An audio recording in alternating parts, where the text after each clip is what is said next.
이제 곧 8월인데요. 8월에 있는 의미 있는 국경일을 꼽으라면 당연히 8월 15일 광복절입니다. 그런데 그 하루 전인 8월 14일이 무슨 날인지 아세요? 8월 14일은 지금도 우리 역사에 아픔으로 남아있는 일본군 위안부 피해자 기림의 날입니다. 지금이야 우리나라 사람이라면 누구나 알고 있는 이야기지만 이 이야기는 1991년 8월 14일 김학순 할머니가 스스로 본인이 일본군 위안부 피해자라는 걸 공개적으로 증언하면서 세상에 알려지게 됐습니다. 바로 그 전년도인 1990년 일본에서 군 위안부는 일본 정부와 아무런 관련이 없고 민간업자들이 한 일이라 실태조사가 어렵다면서 군 개입을 부인하는 입장을 발표했거든요. 당시 70이 다 된 김학순 할머니가 신문과 텔레비전에 나오는 그 일본 정부의 입장을 보게 된 겁니다. 그리고 용기를 내서 이렇게 인터뷰를 하게 됐는데요. 신문에 나고 뉴스에 나오는 걸 보고 내가 결심을 단단하게 했어요. 아니다. 이거는 바로 잡아야 한다. 이제 내 나이 70이 다 되었는데 죽어도 한이 없어. 하고 싶은 말은 꼭 하고야 말 거요. 그러면서 일본이 감추고 있는 진실이 뭔지 본인이 감수해야 할 수치스럽고 고통스러운 기억을 무릅쓰고 용기 있는 증언을 시작하게 된 거죠. 할머니의 용기 있는 증언이 시작되자 이어서 중국, 타이완, 인도네시아 그리고 호주에서까지 일본군 위안부 피해자들이 너도 나도 아직 생존해 있다는 걸 알리기 시작했습니다. 그리고 이 모든 일이 일본에 의한 조직적인 전쟁 범죄였다는 게 밝혀지게 되죠. 일본 정부도 어쩔 수 없이 2년 뒤인 1993년 일본군이 위안소의 설치 및 관리 그리고 위안부의 이송에 직간접적으로 관여한 것을 인정하고 유감을 표명하게 되는데요. 하지만 여전히 공식적인 사죄나 정부 차원의 배상금 지급은 하지 않고 있는 것이 안타까운 현실입니다. 그리고 20년이 지난 2012년 12월 타이완에서 열린 11차 일본군 위안부 문제 해결을 위한 아시아 연대 회의에서 김학순 할머니가 스스로 일본군 위안부 피해자임을 공개적으로 드러내고 진실을 숨기려는 일본 정부로부터 과연 진실이 무엇인지 용기 있게 증언한 이 날을 기념해서 매년 8월 14일을 세계 위안부 기림일로 지정하기로 결정합니다. 많은 사람들이 그 증언을 역사를 바꾼 증언이었다고 평가하는데요. 배움도 짧은 이 평범한 70살 할머니의 증언이 그야말로 역사를 바꾸게 된 거죠. 이 증언이라는 말을 국어사전에 찾아보니까 어떤 사실을 증명함, 그리고 직접 그 사실을 보거나 경험한 증인으로서 사실을 진술함이라고 되어 있더라고요. 그러니까 그 증인이 경험한 사실, 알고 있는 진실이 중요하면 중요할수록 그 증언이 가지는 무게감은 커지지 않겠습니까? 그리고 중요한 게 하나 더 있죠. 그 증언을 하는 증인이 누구냐라는 겁니다. 사람들은 그 중요한 진실을 말하는 그 사람이 누구인지를 보게 되는 건 당연하잖아요. 저도 그때 대학교 1학년이어서 생생히 기억이 나요. 1994년 6월 이 김학순 할머니가 위안부 피해자 배상을 위한 도쿄 지방법원에 출석해서 부끄러운 건 위안부였던 내가 아니라 잘못을 저지르고도 이를 제대로 인정하지도 사죄하지도 않는 일본 정부라고 당당히 이야기하는데요. 연약한 여성이지만 배움도 짧은 할머니지만 그분의 기계와 용기, 그 정의감이 제 안에서도 뭔가 말할 수 없는 뭉클한 감동으로 올라오더라고요. 과연 무엇이 저 연약한 할머니를 저토록 움직이고 있는 걸까 궁금해지더라니까요. 그런 의미에서 오늘 요한복음도 한 나라의 역사를 바꾸는 증언 정도가 아니라 인류의 역사를 바꾸는 엄청난 증언, 위대한 증언을 시작합니다. 그게 바로 예수님이 어떤 분이냐, 그분이 누구인지에 대한 증언입니다. 한번 19절을 보세요. 유대인들이 예루살렘에서 제사장들과 레위인들을 요한에게 보내어 내가 누구냐 물을 때 요한의 증언이 이러하니라. 증언으로 시작하잖아요. 한 단락이 끝나는 34절도 보세요. 내가 보고 그가 하나님의 아들이심을 증언하였노라 하니라. 증언으로 시작해서 증언으로 끝나는 겁니다.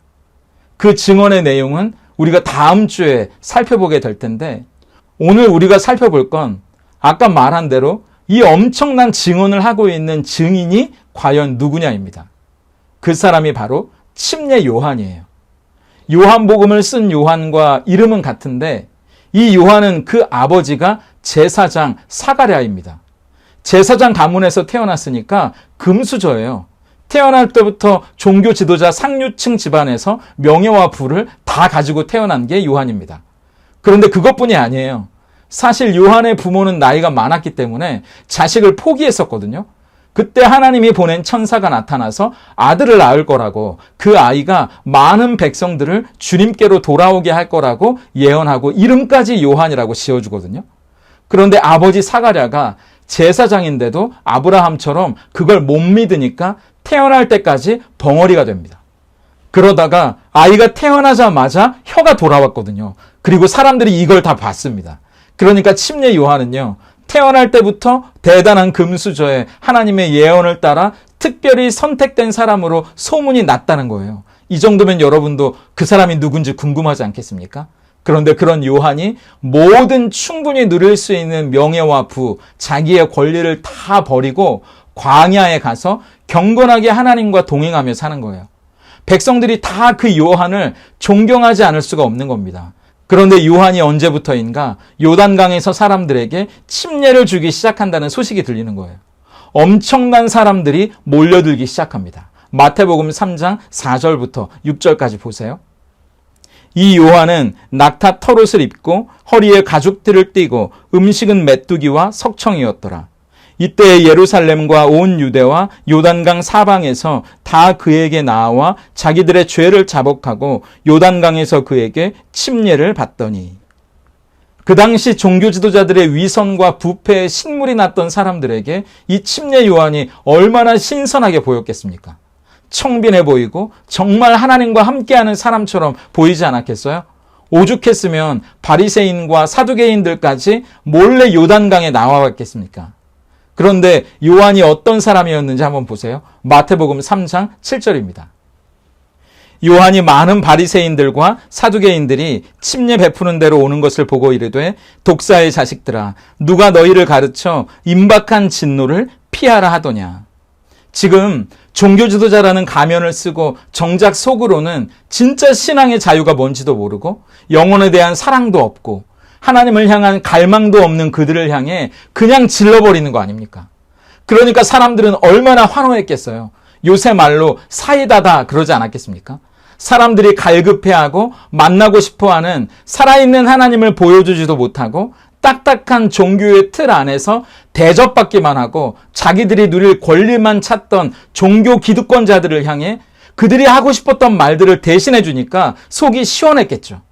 오죽하면 이 침례 요한이 우리가 기다리던 바로 그 메시아라고까지 이야기하는 사람들도 있을 정도였으니까요.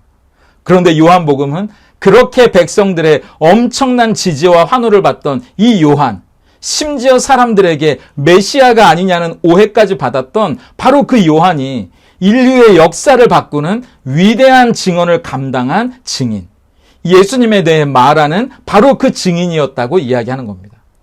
그리고 증인으로서 나는 누구인지, 나는 어떤 삶을 살아가야 하는지 이야기하는데요. 오늘 그 이야기가 우리에게도 중요한 이유는 사도행전 1장 8절을 보세요. 오직 성령이 너희에게 임하시면 너희가 권능을 받고 예루살렘과 온 유대와 사마리아와 땅끝까지 이르러 내 증인이 되리라 하시니라. 예수님을 믿고 그분이 누구인지 경험하면서 각자의 삶의 자리에서 살아가고 있는 우리도요, 그곳에서 예수님이 누구인지 보여주는 증인이라고 이야기하고 있기 때문입니다.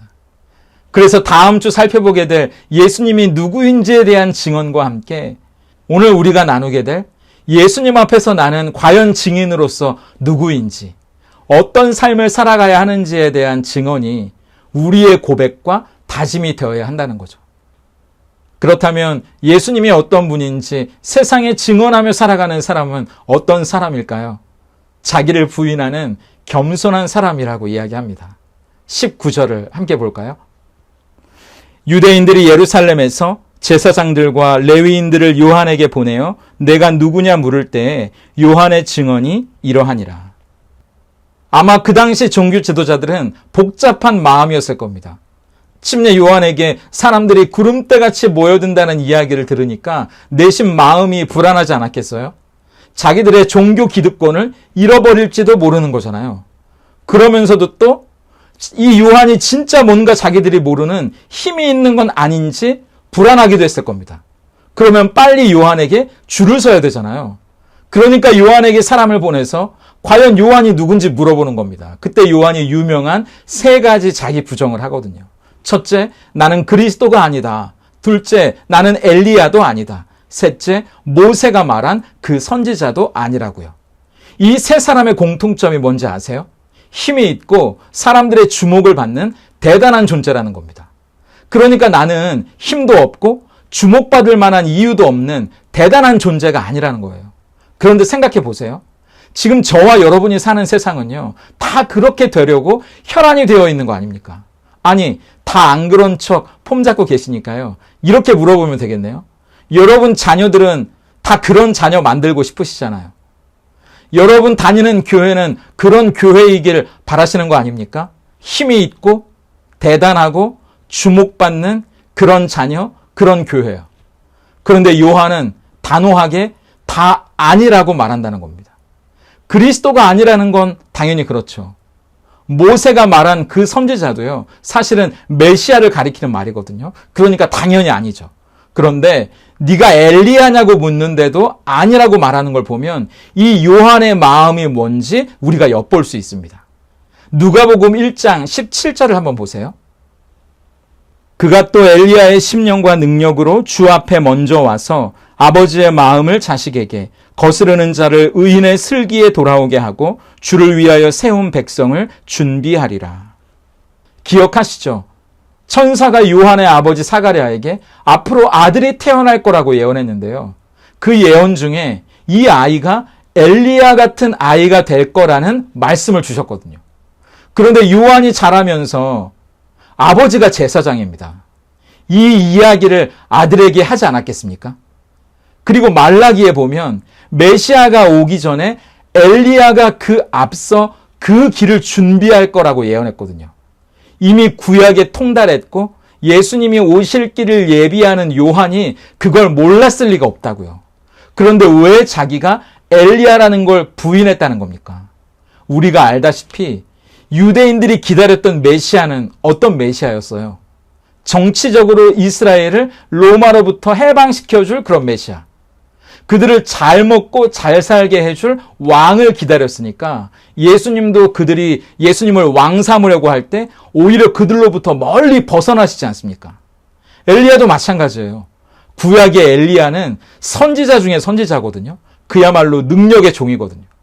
갈멜산에서 850명의 바알과 아세라 거짓 선지자들을 때려잡은 영웅이잖아요.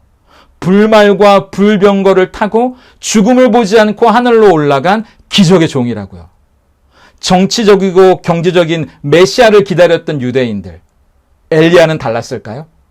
그런 권세와 기적, 능력의 종을 생각했던 거죠. 와, 너 대단하구나. 너 능력의 종이구나. 최고구나. 맞지? 여러분 같으면, 저 같으면 우쭐하지 않았을까요? 사실 은근히 그 상황을 즐기면서 애매모호하게 말할 수도 있잖아요. 아이고 민망하게 왜 그러세요? 제가 그렇게 보입니까? 그 정도는 아닌데요. 이런 맞다는 건지 그게 아니라는 건지 애매하게 대답하는 거잖아요. 그런데 요한은 단호합니다. 난 그런 사람 아니라는 거예요. 나는 아무것도 아니라는 말입니다. 이게 쉬운 것 같지만 사실은 어려운 일이거든요. 우리 안에는 이 자아가 아직 살아있으니까요. 지난주에 나눴던 율법과 복음이라는 책을 쓴 김형익 목사님의 설교를 제가 들었는데 한 부분이 내내 제 마음에 여운으로 남아 있었습니다. 여러분, 예수님을 증거한다는 건 우리가 자기를 부인하고 우리의 자아가 죽는 것에서부터 시작하는 겁니다. 예수님을 증거하는 건 우리의 자아가 죽는 것에서부터 시작하는 겁니다. 맞는 말 아닌가요? 우리가 말로 그분이 누구인지를 전하는 것보다 우리가 스스로 죽는 것부터가 증언이 시작되는 거다. 그 말에 저는 100% 공감합니다. 그래야 그분이 누구인지가 제대로 드러나는 거 아니겠어요? 제 자아가요, 아직도 죽지 못하는데 아무리 이 자리에서 청산유수처럼 설교한들 제가 어떻게 감히 예수님의 증인이라고 할 수 있겠어요? 예수님이 아니라 제 자신을 드러내는 사람에 불과하지 않겠습니까? 언젠가 선배 목사님이 그런 이야기를 하시더라고요. 목사님, 100번을 참았으면 꼭 101번째도 참아야 합니다. 내가 100번을 참았으니까 101번째는 화를 내도 되겠지? 100번 참은 걸 성도들이 이해해 주겠지 생각하면 안 됩니다. 성도들은 내가 참아온 100번을 기억해 주는 게 아니라 지금 화를 낸 한 번을 보기 때문이에요. 여러분, 그건 목회자만이 아니고요. 저와 여러분, 그리스도인과 세상도 똑같습니다. 세상도 우리가 100번을 참고 용서했으면 101번째도 그러길 원한다는 거예요. 내 안에 있는 자존심, 이 혈기 하나도 죽을 수 없다면 우리가 어떻게 예수님을 우리의 입술로 높일 수 있겠습니까? 아직도 죽지 못해서 퍼덕퍼덕 꿈틀대는 우리의 수준을 그냥 드러내고 있는 거에 불과하겠죠. 세상 사람들이 우리를 보면서 교회 다니는 사람이 뭐 그래? 그러지 않겠어요? 제가 만약 목회자면서 성도들을 섬기고 무릎 꿇기보다 오히려 성도들의 인정과 박수를 받는데 목말라서 이리저리 뛰어다니면서 저만 스타처럼 바라봐주기 원하고 주목받고 싶어 한다면 제가 어떻게 감히 예수님을 증언하는 사람이라고 할 수 있겠냐고요. 예수님을 저 무대 위 가장 빛나는 중심으로 인도하는 사람이 아니라 저만 주목받겠다고 무대 위로 뛰어 올라가는 개념 없고 천박한 삐에로가 되어버리는 거 아닙니까? 그런데 침례 요한을 보세요. 나는 그리스도가 아닙니다. 나는 엘리야도 아닙니다. 나는 모세와 같은 선지자도 아닙니다. 스스로 나는 아무것도 아니라고 말하잖아요. 자기를 부인하잖아요. 요한이 못나서 소심한 사람이어서 그러는 게 아니잖아요. 이유는 하나입니다. 27절을 보세요. 곧 내 뒤에 오시는 그이라. 나는 그의 신발끈을 풀기도 감당하지 못하겠노라 하더라. 지금 세상이 진짜 알아야 할 분, 세상이 필요한 분은 따로 있다는 걸 알았기 때문이에요. 그러니까 그분을 보여주기 위해서, 그분을 전해주기 위해서 기꺼이 나는 아무것도 아닌 존재여도 된다는 거죠. 내 자존심, 내 혈기, 그것쯤은 내려놔도 되지 않아요? 내가 좀 덜 멋있어도 괜찮은 거 아닙니까? 좀 내가 오해받아도 괜찮은 거 아닙니까? 자꾸 우리는요, 내가 어떻게 보이는지가 더 중요한 것 같아요. 아니에요. 내가 어떻게 보일지 생각하다가 정작 예수님이 어떤 분인지 보여줄 기회를 놓치고 있는 건 아닙니까? 요한은 내가 어떻게 보이는지가 중요한 게 아니라 예수님이 어떤 분인지 보여주는 게 더 중요한 사람이었거든요. 그런 요한을 예수님은 세상의 난 자보다 그보다 더 큰 자가 없다고 칭찬해 주시잖아요. 예수님을 증거한다는 건 우리가 자기를 부인하고 우리의 자아가 죽는 것에서부터 시작한다. 이 말처럼 그렇게 살아가는 여러분에게도 요한에게 해주셨던 칭찬처럼 베드로전서 5장 6절의 은혜가 있기를 축복하는데요. 그러므로 하나님의 능하신 손 아래에서 겸손하라. 때가 되면 너희를 높이시리라. 나는 아무것도 아니라고 예수님이 어떤 분인지를 보라고 증거하는 그 사람을 하나님이 높여주실 거라고 믿어요. 내가 어떻게 보일지, 그래서 내가 어떻게 보이고 싶은지를 생각하는 게 먼저가 아니고요. 예수님이 어떻게 보여야 할지를 생각하는 사람. 그래서 나는 죽고 내 안에 예수만 드러나는, 내 안에 예수로 사는 그 자리야말로 진짜 예수님을 보여주는 증언이 시작된다는 것을 믿고 살아가는 바로 그 사람을 반드시 높여주시고 칭찬해 주실 거라 믿고 오늘도 우리가 살아가는 삶의 자리에서 예수님을 보여주는 증인으로 살아가는 저와 여러분이기를 소망합니다. 두 번째, 예수님이 어떤 분인지 세상에 증언하는 사람은 하나님의 말씀대로 살아가고 가장 낮은 자리에서 섬기는 사람이에요. 내가 그리스도도 아니고 엘리야도 아니고 모세와 같은 선지자도 아니라고, 모두 다 아니라고 이야기하니까 답답한 사람들이 그럼 도대체 너는 누구냐고 물어보는데요. 그때 요한이 자기를 뭐라고 하는지 보세요. 23절입니다. 이르되 나는 선지자 이사야의 말과 같이 주의 길을 곧게 하라고 광야에서 외치는 자의 소리로라 하니라. 여기 보니까 침례 요한이 자기를 소리라고 이야기하는데요. 소리가 뭡니까? 어떤 메시지를 얹어서 전달하는 음성 수단이잖아요. 9시 뉴스를 전하는 앵커가 마이크를 앞에 두고 중요한 소식을 전하면 우리는 텔레비전에서 나오는 소리를 듣는 것처럼 소리는 뉴스나 소식 그 자체가 아니라 그걸 얹어서 전달하는 수단입니다. 그럼 소리인 요한이 전달하는 중요한 뉴스, 소식은 뭐겠어요? 하나님의 말씀이잖아요. 그럼 소리가 가장 먼저 해야 되는 중요한 일은 뭐겠습니까? 듣는 것부터 잘해야죠. 소리의 역할은 말씀이 지시하는 대로 잘 전달하는 거니까요. 마이크에서 사랑해라고 외쳤는데 소리가 헤어져라고 외치면 큰일 나는 거 아닙니까? 그러기 위해서는 하나님이 뭐라고 하시는지 그 음성에 귀를 기울여야죠. 내려놓음이라는 책으로 유명한 이용규 선교사님의 집회에 참석했다가 하나님의 음성을 듣는 일에 도전을 받은 적이 있는데요. 그분이 그러시는 겁니다. 많은 분들이 하나님의 음성을 듣고 싶어 하지만 그 음성을 들을 수가 없어서 고민이라고 하는데 제가 하나님의 음성을 들을 수 있는 비결을 알려드릴까요? 제가 뭐지 싶었는데 알고 보니까 이런 이야기더라고요. 하나님의 음성을 듣지 못한다면 하나님께 문제가 있든지 여러분에게 문제가 있든지 둘 중에 하나 아닙니까? 그런데 하나님이 문제일 리는 없죠. 하나님은 여전히 말씀하시는 분이거든요. 문제는 여러분이 들을 준비가 안 돼 있다는 겁니다. 여러분이 순종할 준비가 안 돼 있다는 거예요. 하나님은 말씀하시는 분이에요. 여러분이 순종할 준비가 되어 있으면 들리기 시작할 겁니다. 귀를 기울이고 아주 작은 일부터 한번 순종해 보세요. 그러면 하나님은 계속 여러분에게 말씀하실 겁니다. 하나를 순종하면 두 번째 이야기하실 거예요. 두 번째를 순종하면 세 번째 이야기하실 겁니다. 하나가 둘이 되고 둘이 다섯이 되고 다섯이 열이 될 거예요.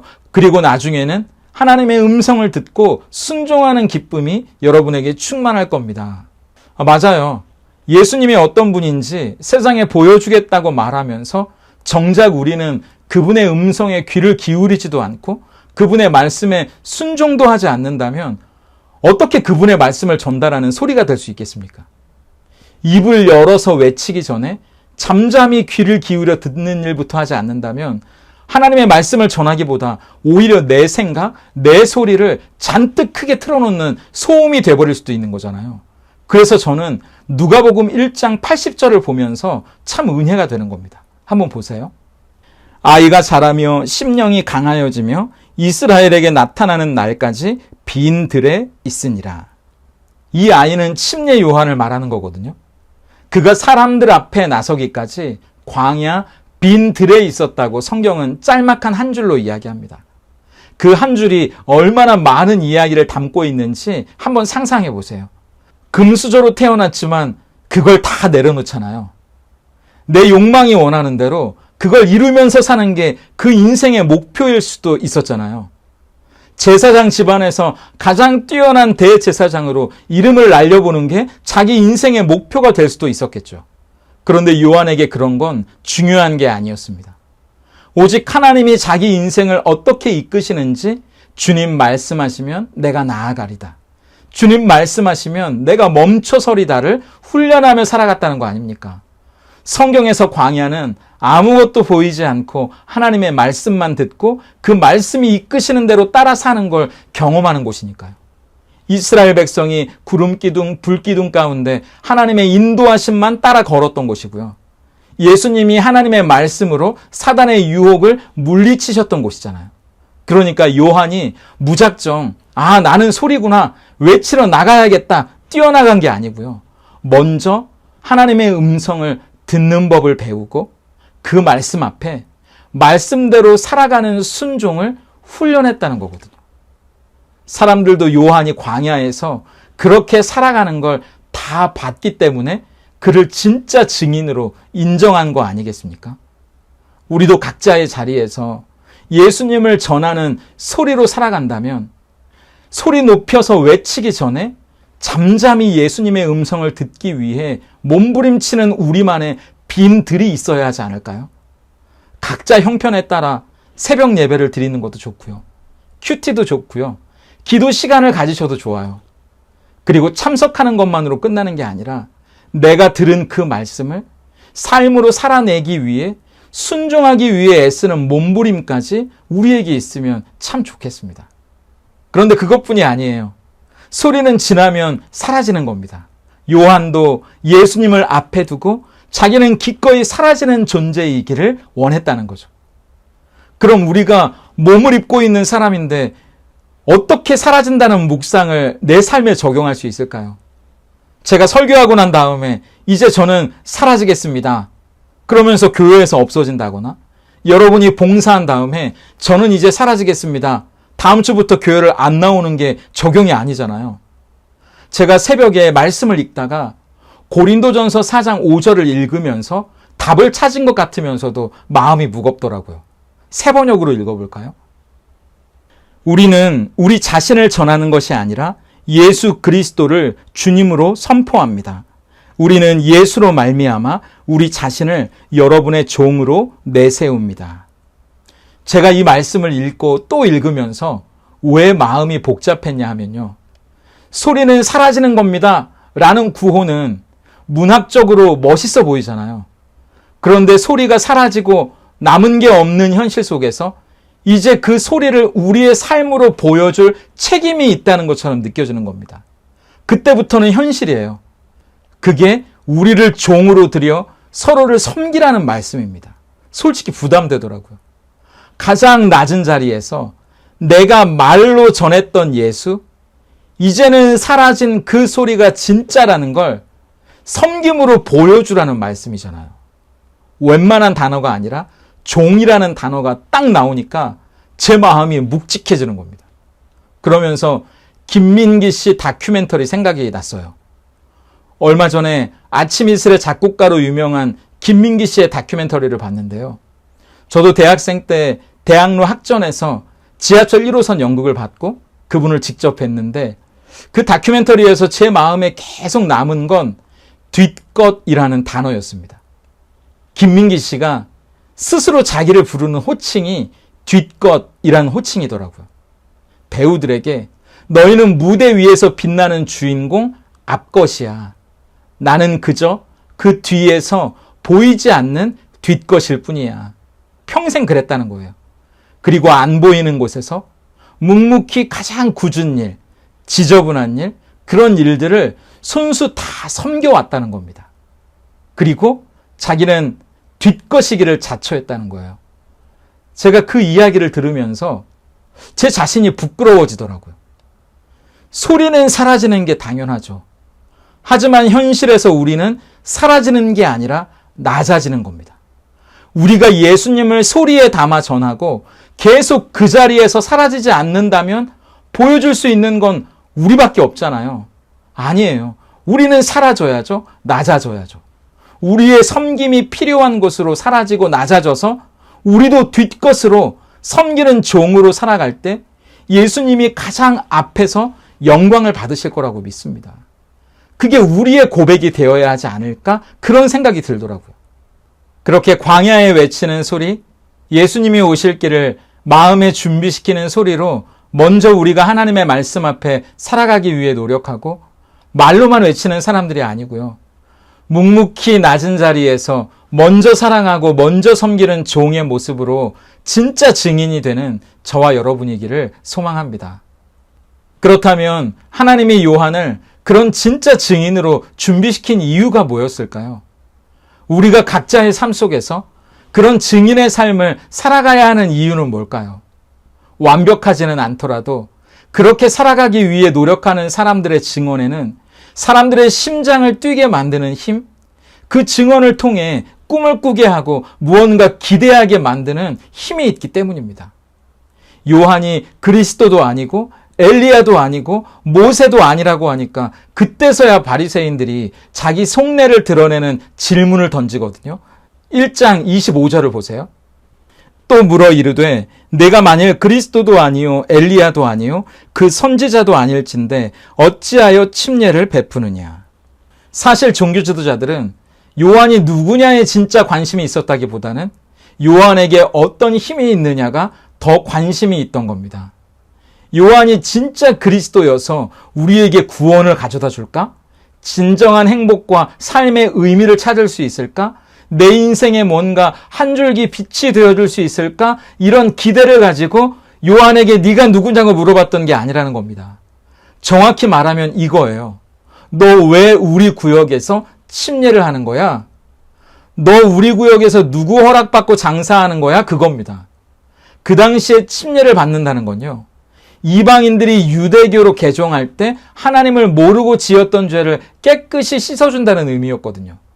그런데 지금 이방인들이 아니라 유대인들이 엄청나게 많이 와서 침례를 받았다는 거잖아요.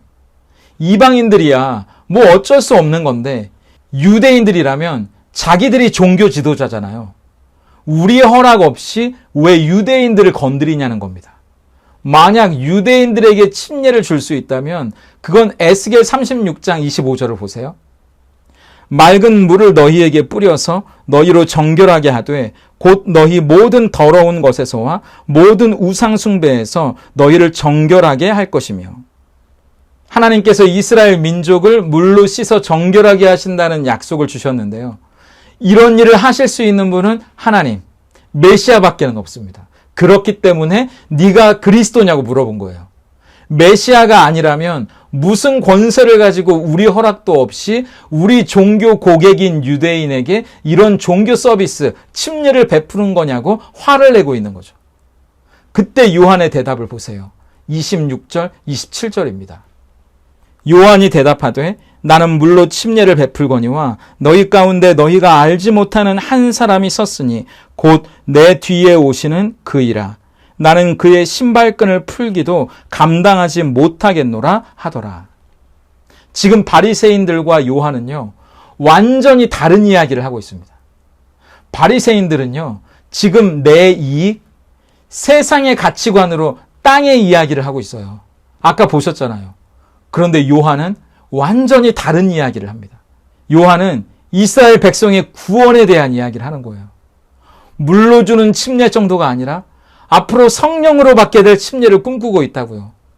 하나님이 앞으로 예수님을 통해 하실 일들을 기대하며 가슴이 터질 것처럼 벅차오르고 있는 겁니다. 곧 그분, 구약에 약속된 하나님의 아들, 모두가 보고 싶어 했고 기다려왔던 그 예수님을 만나게 될 그날이 곧 올 거라고 그 이야기를 하고 있는 거예요. 그것을 기대하라는 이야기를 하는 겁니다. 내가 신발끈을 풀기에도 감당하지 못한다는 말은요, 너희가 무엇을 상상하든 그 이상을 보여주실 분이라는 말이에요. 그걸 기대하라는 이야기 아닙니까? 여러분은 오늘 이 예배의 자리, 이 요단강가에 어떤 마음으로 오셨어요? 바리새인처럼 세상적인 시각으로 내가 얻을 유익이 뭔지 뭔가 파견된 조사 시찰단으로 나오셨습니까? 아니면 요한처럼 언제 그분이 오실까? 무엇을 상상하든 그 이상을 보여주시는 놀라운 하나님이 나를 만나주실 것을 기대하는 마음으로 예배 자리에 나오셨나요?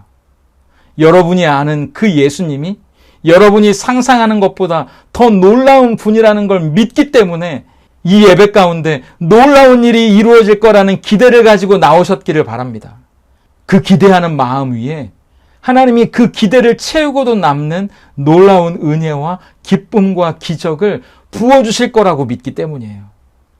우리의 증언이 세상 사람들에게 이렇게 예수님에 대해 이런 기대를 줄 수 있다면 얼마나 좋을까요? 예수님을 믿는다고 하면서 여전히 내 자존심, 내 혈기도 어쩔 수 없는 삶을 살아간다면 우리가 어떻게 사람들에게 예수님을 기대하게 만들 수 있겠습니까? 우리의 자아가 죽고 나를 부인하는 그 자리에서 비로소 우리의 증언이 시작된다는 걸 믿고 내가 어떻게 보일지 보다요. 예수님이 어떻게 보일까? 예수님을 어떻게 보여줄 수 있을지 고민하며 살아갈 때 세상은 우리를 통해 예수님을 기대하게 될 거예요. 예수님을 전하는 소리는 그럴듯한데 정작 빈술에만 요란할 뿐 우리의 삶이 그렇지 못하다면 얼마나 슬픈 일이겠습니까? 우리가 외치기 전에 먼저 예수님의 음성을 잘 듣고 그 말씀대로 살아가기를 애쓰고 몸부림치며 노력한다면 세상은 우리를 통해 예수님을 기대하게 되지 않을까요? 소리 높여 외치기만 하는 게 아니라 보이지 않는 곳에서 먼저 낮아지고 더 사랑하고 더 섬길 수 있는 뒷것, 그리스도의 종이 저와 여러분이기를 다짐해 본다면 어떨까요? 그때 우리를 통해 예수님이 드러날 수 있다면 정말 좋겠고 세상이 예수님을 기대할 수 있다면 참 좋겠습니다. 물론 그런 삶을 살아가게 하시는 분은 하나님이시겠죠. 그리고 그렇게 살아가게 하는 힘은 하나님의 은혜겠죠. 그 은혜가 또 이 한 주간 저와 여러분의 삶에 함께하기를 바라고 저와 여러분을 증인으로 만들어가기를 바라고 예수님을 증언하는 기쁨, 예수님을 증언하기 위해 그 예수님을 마음에 품고 머금고 묵상하는 즐거움이 저와 여러분 우리에게 있기를 축복하고 소망합니다.